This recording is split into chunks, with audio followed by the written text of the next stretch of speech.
Welcome to Virtual Scale Modelling. For my next build, I'm building the Revel FA 18D Hornet, scale 1 to 144. Again, another basic kit from Revel in the 144 series. This will probably be my last one for a little while on this scale. But what we've got in the box is the cockpit canopy. You've got the front part and the main part there. Doesn't look like there's much detail on that, so I'll have to be careful when I'm painting that. We have two sprues, which I haven't primed yet, which I'm going to be doing in a minute. The actual aircraft itself is nicely laid out and decaled. This one doesn't have a detailed cockpit. I won't scratch build one. The instructions is your normal type with your paint list, map of the sprues, and of course your panel instructions with your paint guide and decal guide at the end. And it looks like there's two options here, I think. Let me have a look. Rough Riders and the Bengals. Yeah. So there's two options, so I'll decide what to do once I look at the paint options. And the decal sheet is quite an extensive decal sheet for a 144. I quite like this tiger sort of effect. That must be the Bengal one. So as I said, I'll look and see which ones I'm going to do.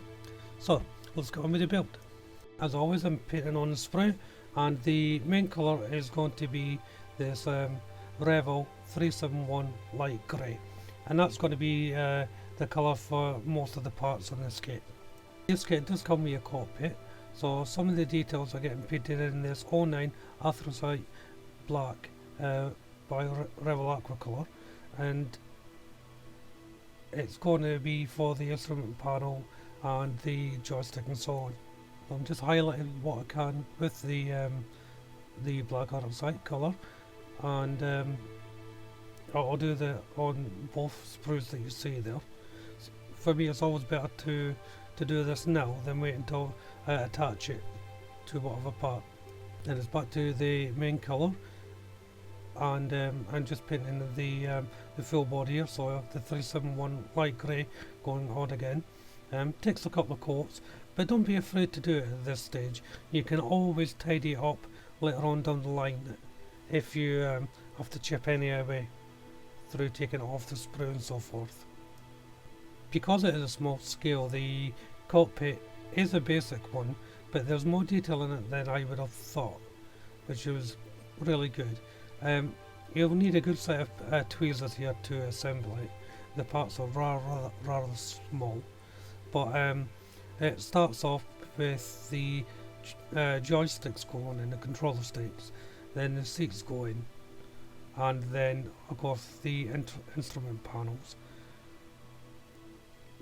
That's one of the reasons why I'll paint it on the sprue, because they are so small. There's no decal for the instrument panel, so you can either paint that in if you wish, or just leave it black. Once the cockpit was all made up, it's time to place it into the bottom part of the aircraft. There's two little location points that it rests on, so you shouldn't get into any difficulty in where to put it. The exhaust part of the engine is getting painted in Tamir's XF56 metallic grey, and there's two parts to this system, so the other part is moulded on to the actual main fuselage, and that's getting painted in Revel Aqua Colour 99 aluminium. It's just a little band right at the tip, as you can see there. Time to join up the two halves now, and careful of the cockpit as you put it in. This is where you'll find out if you put it in the right place, but as I said, with the location points you shouldn't have a problem. And once it's there, just a couple of clips to hold it together. On the nose there's a different colour at the tip. So first of all I'm using Tamiya's 5mm masking tape for curves, just to act as the guideline for painting. And for that colour I'm using 35 Flesh from Revel Aqua Colour. Now when you're painting it, when you're using tape, start your paint from the tape, then work down onto the part. Don't work up to the tape. That way you will definitely get some light bleed, paint bleed even. Start assembling the main parts on the aircraft now, and this is just the back compartment of the cockpit. Once my paint was dry on the nose cone, it was time to take it off. Just peel off gently. Then you can attach it to the main unit. There's a little pin for a location point so that you can't get it wrong. I'm using the 371 light grey for the weapon systems as well. This one's actually a two-toned one, which I'll be getting around to. So once one side's dry, just flip it over, and I'm using Revel Aqua Colour 09 anthracite black. And I'm not using any masking tape here for a straight line. I thought it'd be better just to do it by hand. The undercarriage components are going on.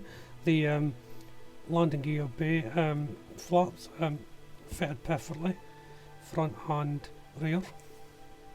Although the front part did need a little bit more persuasion, because it's a long thin part, and you just needed to give it a little harder press than you would normally do, just to get it into place. The tail fins are going on, and these can only go in one way for each side because of the location points, so they're done in a slightly different size.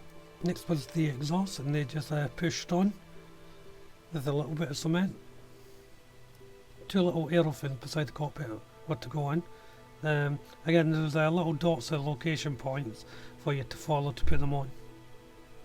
Painting the tips of the missiles here, and the first colour is Revel Aqua Colour 31 Fire Red, and the secondary colour is Revel Aqua Colour 91 Steel.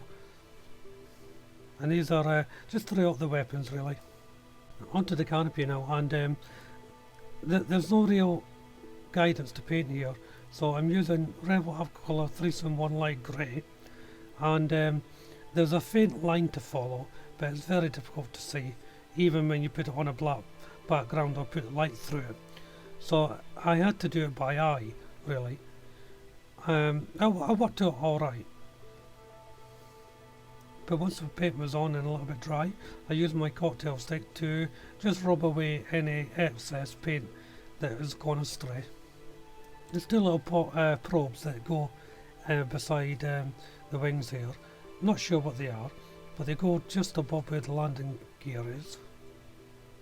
Next is the lower fuselage stabilizers, which just slightly forward of the rear wings. And then I moved on to the weapon pylons.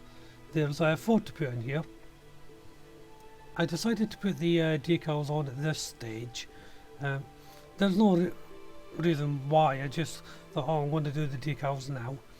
So I'm just placing them on, and I'll fast forward this a little bit. So the decals are going on the normal way, just relaxing them in some warm water, then placing some decal fix on before putting the actual decal on the model. After the decals have had a good amount of time and I've sealed them in, I'm putting on the canopy now. The two parts, the first part, the longer part, I put on first to put up against the back of the plane before putting on the front part. And all I was left to do was put on the weapons. These went on fairly straightforward, just connected to the pylons. Well, I'm going to bring this build to a close now. It was a nice little kit to build. Really enjoyed this one, more so than the other 144s. Why don't you check my other videos out, saying that if you get time. Feel free to leave any comments you like, suggestions and whatnot. So that was the last weapon going on now, and let's pick up and show you. There we go. So as I said, it was a really good build. So thank you all very much for watching. Look out for my next video. But for now, bye bye.